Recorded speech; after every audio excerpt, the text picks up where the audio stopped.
Happening now, thousands of people are getting ready to hit the road for Thanksgiving. And AAA says more people than ever will be traveling this week, especially today, and most of them will be driving. So we wanted to make sure that your car is in great shape for the road trip. So we sent News 13's David Romero to go find some quick tips for you. He's live at the Big Eye right now. David, traffic picking up any out there? It's pretty normal right now for what you would expect for 5:30 in the morning, which is moderate, but that's going to change over the course of the next few days. There's going to be a lot of people on the road this holiday weekend, and of course here at the Big Eye it's going to be no different. But you want to make sure that your car gets a thorough inspection by a licensed mechanic before you hit the road. It's very important because you want your car to make your trip. You want to feel comfortable with your car making the trip and getting back home. It's the one thing many take for granted, just being able to jump in the car and go. But with winter weather upon us in some areas, it's better safe than sorry. Here are some good tips to get your car in tip-top shape. First off, make sure your coolant levels are good and can withstand temps to 30 below zero. It's very critical. What happens is if you get down towards the 0 or plus 10, that's how much water you have in there.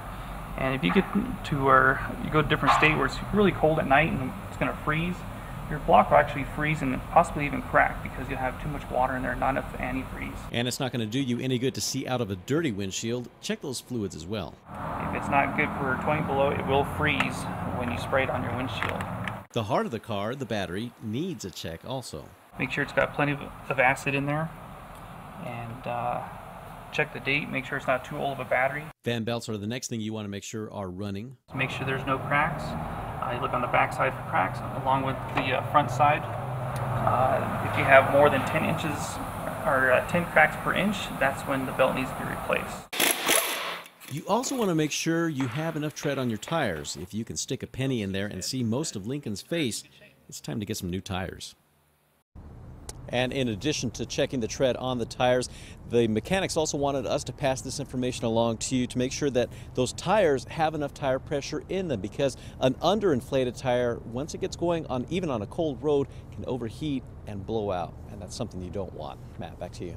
All right, great information this morning. Thank you, David. It's also a good idea to bring some blankets, water, and snacks with you just in case you get stranded. Yeah, and you know, the other thing that people want to know is what the weather is going to be like today, because even if you're not leaving town, you know, today's going to be the day where people are going to go out to the store or here and there, out and about to get what they need for tomorrow. Right, and it's going to be a little tricky for you if you're going to be driving across southern New Mexico, because we may run into a few showers here and there. But as for those of you driving a little bit farther, maybe out of state, here's a look at what you can expect. Your Thanksgiving travel forecast is for today, and really the weather not looking too bad in our region. Up toward Denver, looking good. A lot of sunshine around. Highs right around 70 today. Up near Salt Lake City, we'll see a few clouds around, but most of the snow is actually going to stay north of there. So we're talking temperatures in the low 60s there, and then breezy conditions around Salt Lake City. Then up in the northeastern part of the state, we will see breezy conditions develop there, and that will be all the way out toward Oklahoma City. A lot of sunshine as you head east. It's going to be mainly if you're traveling south down toward El Paso or anywhere in southern New Mexico. We're going to see scattered rain showers, and then back to the west of that if you're heading to Phoenix. Phoenix looking good, highs in the 80s, but we are going to be looking at maybe a few spot showers that you may run into as you head that way. Overall look at the picture, the messiest weather up in the Pacific Northwest, and that's where we're likely going to see most of the flight delays. If you're flying, that's where we'll see most of the issues. For the rest of the country, looking pretty good for this Thanksgiving travel day. An Albuquerque man could face a judge today. He's accused of impersonating an officer and threatening to shoot a woman. This is the new mugshot. Well, we'll show you it in just a second, of 29-year-old Skylar Smith. A woman called 911 yesterday saying a man in a brown Chevy pickup was weaving in and out of traffic. She told deputies Smith pulled up next to her, rolled down his window, and started screaming at her, claiming that he was an Albuquerque police officer and that if she didn't pull over, he would shoot her. Now, deputies ended up tracking down Smith. This is a shot of him here, and arrested him. She knew it wasn't, it didn't seem right, wasn't appropriate, obviously by the way that he was acting on top of everything. She called 911 immediately. Deputies say Smith didn't have any weapons when he was pulled over, but they say he did have a walkie-talkie. A police officer's home is broken into in Albuquerque, and some police property is taken.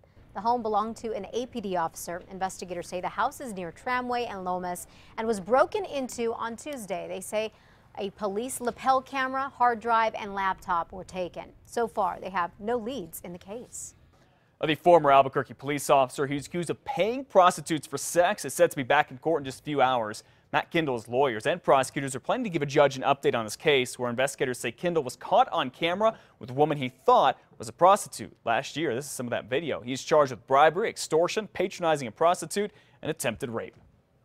The city of Albuquerque may soon be in a $10 million money squeeze. The city gets nearly 2/3 of what it needs to operate from gross receipt taxes. But so far this year, that revenue is a lot less than expected because the struggling economy has made people weary. They're not buying as many things, and when they don't buy things at the cash register, those dollars don't get back to the city for our general fund. Now, Mayor Berry says the October tax numbers confirm the grim outlook. He says if the shortfall turns out to be as bad as he fears, the city will have to make some tough choices, but he says he will try and stay away from layoffs and services being cut. Some good news for you this morning. New Mexico's unemployment rate dropped to 1/10 of a point to 6.3% last month. While that sounds like it's good news, some analysts say that the reason it actually dropped is that many people are discouraged and have stopped looking for work. The state labor department says New Mexico has lost 5,900 jobs in the last year. If you plan on doing some Black Friday shopping at Walmart, don't be surprised if you see workers protesting right here in New Mexico. You've probably heard about the store's workers planning these protests all across the country because Walmart's moved Black Friday deals to Thursday night, some of them starting at 8 o'clock. Plus, the workers say they're just sick and tired of getting poor pay and benefits. The union says starting Friday morning at about 9 o'clock, about a dozen workers will join other protesters in 3 Walmarts here in Albuquerque, plus stores in Taos and Clovis. Walmart says the union's illegally organizing the protests and is taking the issue to court.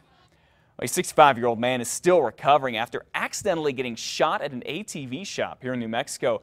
Police say a worker at Copper Country ATV in Silver City was cleaning a gun when it accidentally went off, shooting a 65-year-old man. He was airlifted to a hospital in El Paso. Police have not said if they'll arrest the worker who was cleaning that gun.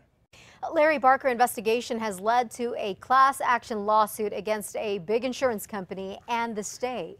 Our Larry Barker reported last month how thousands of state employees must pay premiums or do pay premiums to standard life insurance for supplemental life insurance under an arrangement with the state. But he found that the company refused to pay the families of 2 state employees who died, all because they did not fill out a medical form.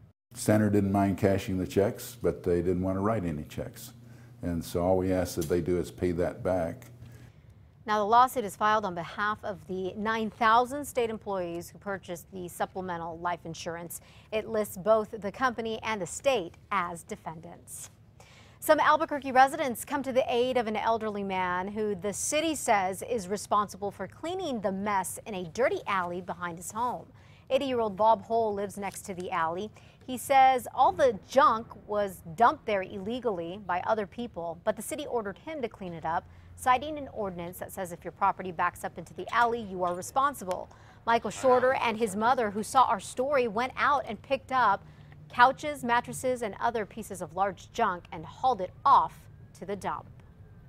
Good for them, I say. Thank goodness for some good Samaritans. Yeah. But call me crazy, does it just seem like the rules are against the man? Even though it's technically right behind his property, other people can just dump as much as they want there, which they're not supposed to. It's an unfortunate situation, and his neighbor also in the mix, too. His neighbor also got a letter from the everyone city. in that alleyway forced to clean up all the junk that they didn't put there. Just doesn't sound right.